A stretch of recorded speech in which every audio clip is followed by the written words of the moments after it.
যে আল্লাহ আমাকে বাঁচিয়ে রাখছে, যে আমার রূপগঞ্জের যে অবহেলিত মানুষগুলা, যে মানুষগুলারে মনে করেন জায়গা জমি দখল করেছে, জুলুম নির্যাতন করছে, অত্যাচার করছে, 5,000 করে টাকা দিছে, বছর শেষে কই না কয় তোমার 2 লাখ টাকা দিছি, এখন টাকাটা ফেরত দিবা না জায়গা লিখে দিবা। এরকম ঘটনা কিন্তু হয়েছে। যাই হোক, এই ধরনের ঘটনার পুনরাবৃত্তি আমরা দেখতে চাই না।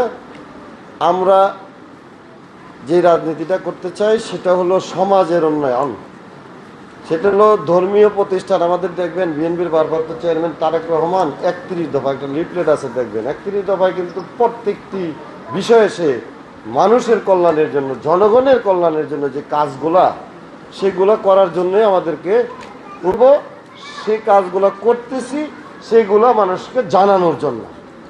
যে 16 নম্বর দফায় দেখবেন যে ধর্মীয় প্রতিষ্ঠানের, ইসলামের বা ধর্মের যে স্বাধীনতা, ধর্মীয় প্রতিষ্ঠানের যে উন্নয়ন, অবকাঠামোর যে উন্নয়ন, সেই উন্নয়নগুলো করার জন্যই 16তম দফায় দেখবেন আপনারা লিফলেটের মধ্যে আছে, উল্লেখ করা আছে।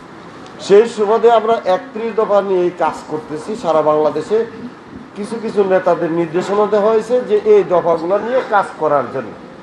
আমি কৃষি নিয়ে কাজ করতেছি, আমি আপনাদের দেখবেন 17তম 16তম দফা নিয়ে কাজ করতেছি, দ্রব্যমূল্যের বৃদ্ধি, মূল্যস্ফীতি, সমমূল্য, শ্রমজীবীদের যে আছে সেটা নিয়ে কাজ করতে আসতেছে, আস্তে ধীরে ধীরে আসবে। আমি এগুলো নিয়ে কাজ করতেছি। আমি এরকম যে শুধু একটি মসজিদে অনুদান দেওয়ার জন্য, বাহাবা নেওয়ার জন্য আসিনি। আল্লাহর ঘরে যে আমি নিয়ত করে এসেছি, যদি আল্লাহ কোনোদিন আমার সুযোগ দেয়, আমি যেন রূপগঞ্জের প্রতিটি মসজিদ, মাদ্রাসা, কবরস্থানে আমি আমার যে শ্রম ঘাম, অর্থের যে কষ্টের যে পয়সা আছে সেটা থেকে 30% লাভের যে টাকা আছে, সেই টাকাটা আমি এই মসজিদ, মাদ্রাসা, এতিমখানায়, কবরস্থানে খরচ করব।